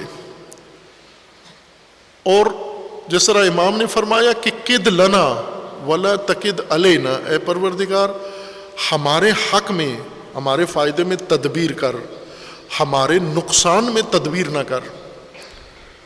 اور اللہ تعالیٰ نے وہ تدبیر کی، امام کے حق میں تدبیر کی کہ یہ طبقہ جو ایک دفعہ اپنی آزمائش دے چکا ہے، اب توجہ آپ امام کے اس مشاہدے پر رکھیں کہ امام نے اس پورے ماجرا میں دیکھا کیا، اور جب عہدہ امامت لیا تو کس حالت میں تھے، کیا کیفیت تھی کہ امام علیہ السلام، امام اپنے وقت کے امام کے ساتھ پیروکار کے طور پر جا رہے ہیں، سپاہی کے طور پر کوفہ کے راستے تک جاتے ہیں، کوفہ جانے کے لیے، اور وہاں سے کوفہ کے لوگوں کی بے وفائی کا علم ہوتا ہے، امام علیہ السلام راستہ بدل کے کربلا کی طرف جاتے ہیں۔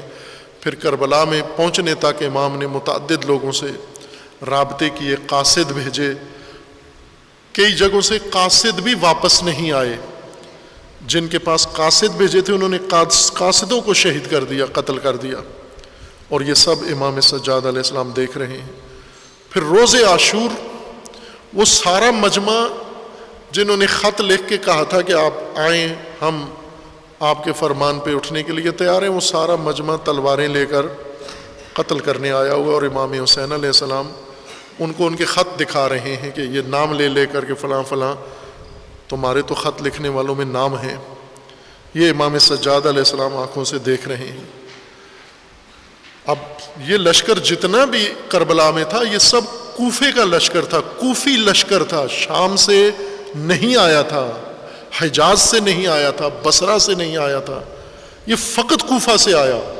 18,000 کا لشکر کوفہ سے آیا، اور یہ 18,000 لشکر اس میں اکثر وہ تھے جو امام کو خط لکھنے والے تھے، کچھ ایسے بھی تھے جو نہیں تھے خط لکھنے والے، لیکن یہ بھی تھے جو خط لکھنے والے تھے، چونکہ امام نے خود ان کو خطاب کر کے بتایا کہ آپ نے خط لکھے تھے۔ امام ساجدین علیہ السلام ان لوگوں کو دیکھ رہے ہیں، مشاہدہ کر رہے ہیں۔ پھر انہوں نے کیا توحش کیا کربلا میں، وہ امام سید ساجدین علیہ السلام نے دیکھا سارا منظر، اور پھر انہوں نے جو ظلم کی انتہا کی، امام نے دیکھا وہ منظر۔ امام کو اسیر کر کے جب کوفہ کی طرف روانہ ہوئے تو تمام یزیدی لشکر کے مردار سارے انہوں نے دفن کر دیے تھے، لیکن اہل بیت کا کوئی جنازہ دفن نہیں ہوا تھا، وہ ابھی اسی طرح صحرا میں بے گور و کفن تھے، اور امام نے یہ منظر دیکھا۔ یہ کوفی موجود ہیں وہاں، ان کے ہوتے ہوئے امام حسین علیہ السلام اپنے ساتھیوں کے ساتھ دفن کے بغیر اور امام سجاد دیکھ رہے ہیں۔ اور اسی طرح اب راستے میں جو سلوک ہوتا ہے امام سید ساجدین کے ساتھ، وہ امام دیکھ رہے ہیں۔ کوفہ پہنچ کر جو کچھ منظر پیش آتا ہے، یہ کوفہ جو بہت بڑا گڑھ ہے امامت کے حامیوں کا، امامت کے پیروکاروں کا، وہاں پہنچ جاتے ہیں اسیر۔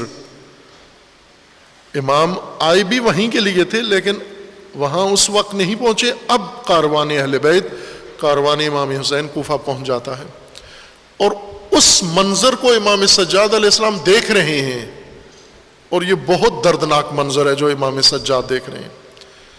یہ کوفی جنہوں نے امام کو بلایا، پھر امام کو آ کے کربلا میں انہی کوفیوں نے قتل کیا، اور اب امام سجاد اسیر اپنی خواتین کے ساتھ، آل رسول کے ساتھ، ضروریت رسول کے ساتھ اسی شہر سے گزر رہے ہیں، اور یہ سارے موجود ہیں کوفہ میں۔ اور پھر کوفہ سے گزر جاتے ہیں شام، اور پھر شام کے بعد واپس مدینہ آ جاتے ہیں۔ یہ منظر امام علیہ السلام نے سارا آنکھوں سے دیکھا ہوا تھا، اور پھر مدینہ میں آ جاتے ہیں امام علیہ السلام۔ اب امام نے اپنی امامت کا عہد نبھانا ہے۔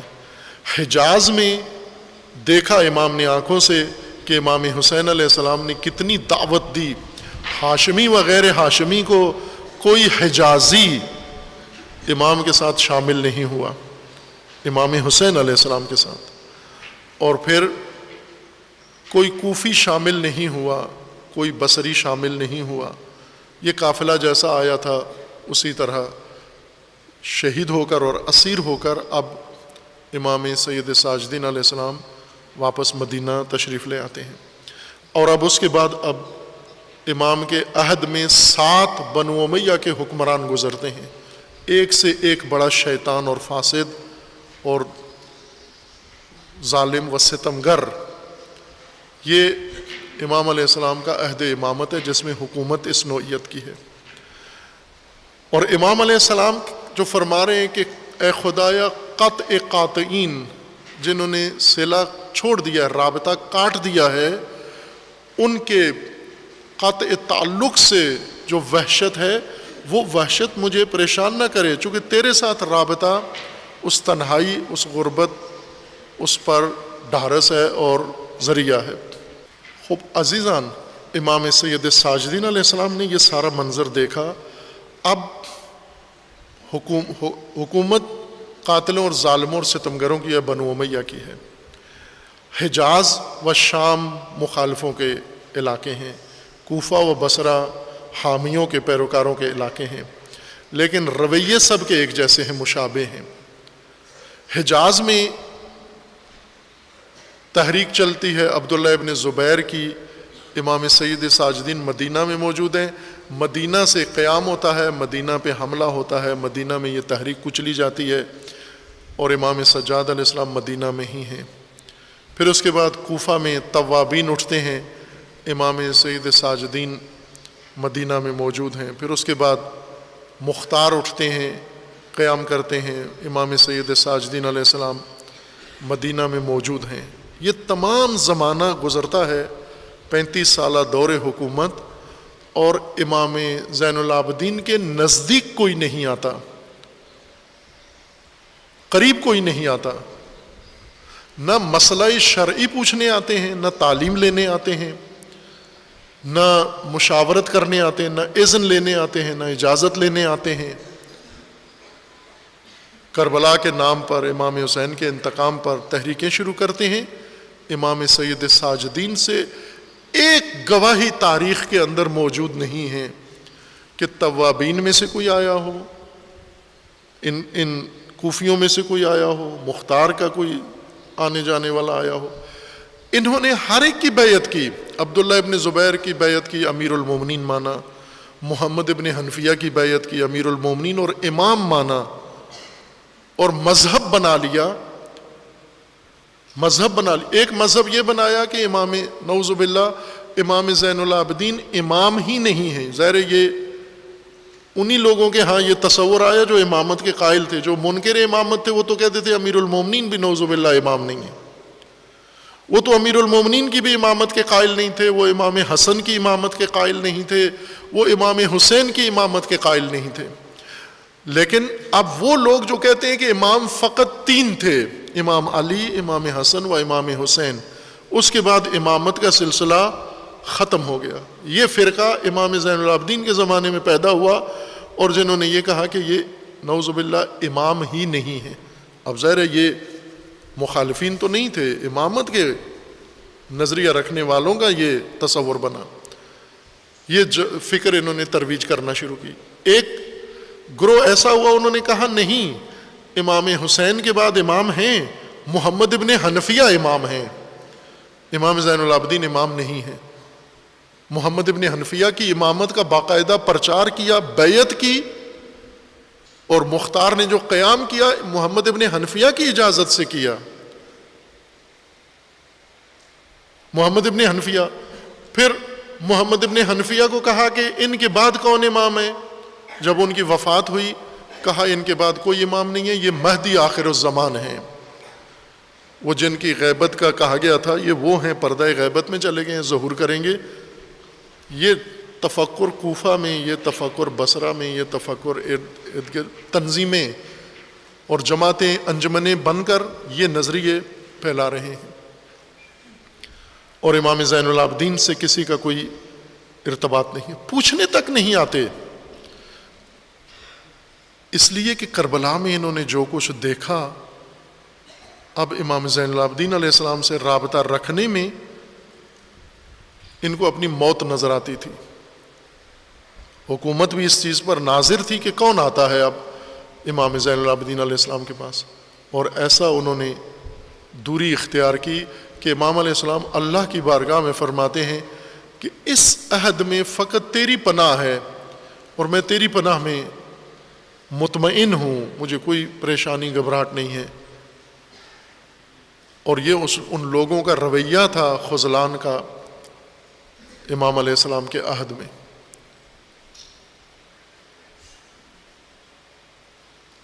اس دور امامت کو امام زین العابدین علیہ السلام نے طے کیا. دشوار ترین دور امامت تھا. اور یہ جو امام باقر علیہ السلام اور امام صادق علیہ السلام کے عہد میں تشیع کی تدوین ہوئی، نظام تشیع باقاعدہ حد بندی کی گئی، اس کی حدود باقاعدہ معین کی گئیں، مشخص کی گئیں، حد بندی کی گئی، سرحدیں بنائی گئیں. یہ دراصل ہم اس کو کہہ سکتے ہیں کہ امام زین العابدین علیہ السلام کی تدبیر کا یہ نتیجہ تھا.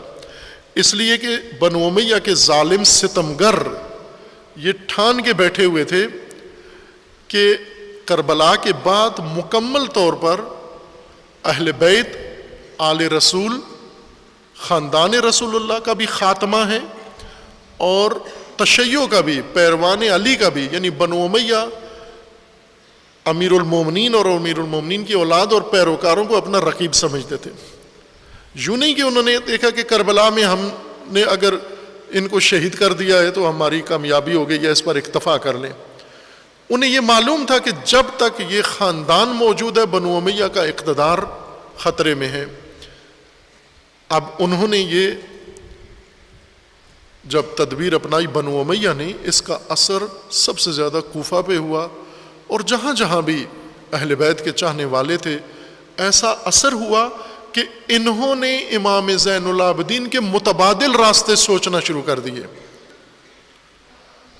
مثلا محمد ابن حنفیہ غیر متنازع آدمی ہیں، محمد ابن حنفیہ کے ساتھ تعلق میں کوئی پریشانی نہیں ہے، کوئی FIR نہیں کٹنی، کسی کا وظیفہ بند نہیں ہونا، کسی پہ کیس نہیں چلنا، چونکہ غیر متنازع شخصیت ہیں.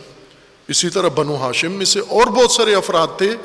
باقاعدہ بنو امیہ، یہ تاریخی حقائق ہیں، یہ خطبہ ہے، وقت محدود ہے بلکہ گزر گیا ہے، انشاءاللہ کسی تفصیل میں عرض کروں گا میں کہ بنو امیہ آ کر بنو ہاشم کو یہ کہتے تھے کہ آپ فلاں مثلا امام زین العابدین یا امام باقر کے پیچھے کیوں جاتے ہیں؟ فلاں بھی تو ہاشمی ہیں، وہ بھی تو خون رسول ہے، وہ بھی تو اولاد رسول اللہ سے ہیں، اس کو کیوں نہیں اپنا امام مانتے؟ بنو ہاشم کو بنو امیہ اور بنو عباس آ کر یہ تعلیم دیتے تھے کہ آپ متنازع اہل بیت کے پیچھے کیوں چلتے ہو، آپ سیاسی اہل بیت کے ساتھ کیوں ساتھ دیتے ہو، غیر سیاسی اہل بیت کے پیچھے کیوں نہیں جاتے؟ تقسیم کیا ہوا تھا سیاسی اہل بیت اور غیر سیاسی اہل البیت. غیر سیاسی اہل البیت بنو ہاشم کے انہوں نے متعارف کروائے ہوئے تھے کہ ان کے پیچھے چلو آپ. اب آپ توجہ کریں گے، یہ تاریخ کے بڑے بڑے قہرمان، یہ حضرت مسلم کوفہ میں جاتے ہیں، یہ نظر نہیں آتے. امام حسین کربلا میں جاتے ہیں، یہ نظر نہیں آتے. اب جب زین العابدین علیہ السلام اسیر ہو کے کوفہ سے گزر رہے ہیں، یہ اس وقت کہاں ہیں؟ یہ سلیمان ابن سرد کہاں ہے؟ یہ مختار ثقفی کہاں ہے جب امام زین العابدین کوفہ سے اسیر ہو کے اپنی بہنوں اور پھوپھیوں کے ساتھ گزر رہے ہیں؟ یہ کہاں ہیں؟ اس لیے کہ کربلا میں انہوں نے یہ کر لیا تھا کہ امام حسین اور اولاد امام حسین یہ متنازع ائمہ ہیں، اور متنازع ائمہ کے ساتھ سیاسی ائمہ ہیں، ان کے ساتھ تعلق رکھیں گے، حکومت کو پسند نہیں ہے. ہم ان لوگوں کے ساتھ تعلقات رکھیں، ان کی پارٹی میں جائیں جو حکومت کو پسند ہے، جنہیں حکومت چاہتی ہے. بنو امیہ کی حکومت نے جن کو NOC دیا ہوا ہے. لہٰذا یہ امام زین العابدین سے دور رہتے ہیں، اور امام زین العابدین علیہ السلام اللہ کی بارگاہ میں پیش کر رہے ہیں اپنی عرض کے، اے پروردگار، یہ قطع تعلق تیرے ساتھ جب تک تعلق ہے، اس قطع تعلق کا مجھے کوئی احساس اثر نہیں ہے. میں اپنا کام، اپنی ماموریت انجام دے رہا ہوں، اور جو کچھ امام نے لوگوں کو کہنا تھا وہ امام نے اللہ کی بارگاہ میں فرما دیا، اور جو سب کچھ اس منشور کے اندر صحیفہ سجادیہ کے اندر موجود ہے. اگر ان دعاؤں کو تجزیہ کریں، تحلیل کریں، تدریس کریں، تفسیر کریں، ان دعاؤں سے امام سجاد علیہ السلام کے اثر آپ کو بخوبی معلوم ہو جاتا ہے. عزیزان، امام زین العابدین علیہ السلام جب بہت سخت راہیں منزلیں گزری، امام علیہ السلام نے جب کوفہ میں وقت آیا، کوفہ سے باہر کاروان اہل بیت کو روک دیا گیا، اس جگہ ابھی وہاں نشانی بنی ہوئی ہے، جو زائرین جاتے ہیں دیکھتے ہیں اس کو، مقام مسجد ہے ابھی راس الحسین کے نام سے، وہاں پر یہ کاروان کے رکنے کی جگہ ہے۔ جب کاروان تھوڑی دیر رکا پھر اس کے بعد تیار کیا گیا اور حکم ہوا کاروان دوبارہ چلا جائے، تو بیبیوں کو محملوں پہ بٹھانے کے لیے کہا گیا۔ امام زین العابدین علیہ السلام کی رنگت بدل گئی جب دوبارہ کاروان کے چلنے کا حکم آیا، کوفہ جانے کا جب حکم آیا، امام علیہ السلام کی رنگت بدلی۔ امام علیہ السلام آ کر کھڑے ہوئے ان زنجیروں میں، رسیوں میں، اور بیبیوں کو سہارا دے دے کے محملوں پہ بٹھانا شروع کیا۔ اور جب جناب زینب علیہ کی سواری کا وقت آیا تو بی بی نے امام کے چہرے کی رنگت دیکھ لی، اور وہ اضطراب جو کیفیت تھی چہرے کے اوپر طاری، بی بی نے بھانپ لی۔ اور پھر اس کے بعد پوچھ لیا بی بی نے کہ بیٹا سجاد، کیوں یہ حالت آپ کی کیوں بن گئی ہے؟ کیا دشواری پیش آ گئی ہے؟ کیا کوئی مشکل پیش آ گئی ہے؟ بی بی کا یہ سوال کرنا تھا، امام علیہ السلام کی چیخ نکلی، فریاد، اتنی دردناک فریاد، درد بھری فریاد۔ جناب زینب علیہ مضطرب ہوئیں اور بیٹے کو گلے سے لگایا اور فرمانے لگی، بیٹا یہ تو کربلا میں بھی آپ کی کیفیت نہیں تھی، جب آپ کو بابا کی شہادت کی خبر ملی اس طرح کی فریاد نہیں کی، جب آپ کو چچا عباس کی خبر ملی شہادت کی ایسی فریاد نہیں کی، جب بھیا علی اکبر کی شہادت کی خبر ملی یہ فریاد نہیں کی۔ بیٹا اس وقت اس مقام پر کیا یاد آ گیا ہے؟ امام سید ساجدین علیہ السلام نے روتے ہوئے اپنی پھوپھی کے چہرے کو دیکھا اور فرمانے لگے، پھوپھی اماں، یہ جو ہمیں یہاں روکا گیا ہے آرام کے لیے نہیں روکا گیا تھا، یہ اس لیے روکا گیا تھا تاکہ بازار کو تیار کیا جائے۔ ہمارے استقبال کے لیے بازار تیار ہو چکا ہے، نامحرم آ چکے ہیں، کوفی چھتوں پہ گلیوں میں آ کے کھڑے ہو گئے ہیں، ہاتھوں میں پتھر لے کر اہل بیت کا استقبال کرنے کے لیے۔ اور پھر امام فرماتے ہیں، پھوپھی اماں، یہ جو آگے جگہ آنے والی ہے اس کو کوفہ کا بازار کہتے ہیں، اور زینب علیہ اس کوفہ کے بازار سے بخوبی آشنا ہیں۔ امام فرماتے ہیں، پھوپھی اماں اس کو کوفہ کا بازار کہتے ہیں، تو بی بی فرماتی ہیں، بیٹا پریشانی کیا ہے، روتا کیوں ہے؟ امام سجاد نے فرمایا کہ کوفہ کے بازار میں میری بہنیں اور میری پھوپھیاں گزریں گی، سروں پہ ردا نہیں ہے، علی کی بیٹیاں، فاطمہ کی بیٹیاں کوفہ کے بازار سے گزریں گی، غیرت سجاد برداشت نہیں کر سکتی۔ جناب زینب علیہ نے فرمایا، بیٹا کوفہ کا بازار آنے دے، یہ منزل میرے حوالے کر دے، میں ایسا کام کروں گی اگرچہ زہرا کی بیٹیوں کے بال کھلے ہیں، سر ننگے ہیں، لیکن کوئی دیکھے گا نہیں ان کو۔ پھر اس کے بعد بی بی سوار ہوئی اور بازار کوفہ آ گیا، اور جب بازار کوفہ آیا، یہی کوفی جو پتھر مارنے کے لیے تیار کھڑے تھے، جو تذلیل کے لیے تحقیر، اسیروں کی تحقیر کے لیے تیار کھڑے تھے، جنہیں تیار کیا گیا تھا، انہوں نے دیکھ لیا، کھلے سر بیبیوں کو پہچان لیا اور کہنے لگے ایک دوسرے کو، یہ علی کی بیٹیاں ہیں، یہ حرم رسول ہے، یہ فاطمہ کی بیٹیاں ہیں۔ پھر اس کے بعد رونے لگے۔ بی بی نے انہیں پکار کے کہا، الا یا اہل الکوفہ، اے کوفہ والو، کیا تم میرے بھیا کو رو رہے ہو، فاطمہ کے بیٹے کو رو رہے ہو؟ تم اس وقت کیوں نہیں آئے جب وہ تمہیں بلا رہا تھا؟ تم اس وقت کہاں تھے جب تم نے بلایا تھا؟ اور آج یہاں آ کر ہمارا تماشا دیکھ رہے ہو۔ الا لعنۃ اللہ علی الظالمین فسیعلم الذین ظلموا ای منقلب ینقلبون۔